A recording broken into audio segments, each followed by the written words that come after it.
Sometimes when disasters at work, it's hard to hear and sort out information. Disaster's good at knocking out communication we rely on every day, like your cell phone, your landline,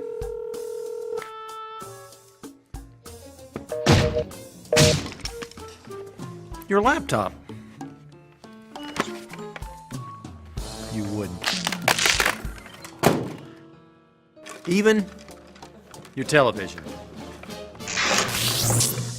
But during a disaster of any kind, information is critical in keeping you and your family safe. So, be sure to have your communication plan before disaster visits. Have an emergency supply kit and know where it is. And make sure that it includes a backup source of information, like a NOAA All Hazards radio and plenty of extra batteries. And it's also important to include contact numbers, both local emergency numbers and contact information for friends and relatives. Print them out because your cell phone contact list is worthless if disaster zaps the power grid. And be prepared to gather information all the way through the disaster event. Hey, it's not all clear until you hear an official all clear. Beyond that, talk with your family, your neighbors, your entire community. Know their plans and know how to communicate in the critical times just before and after disaster calls.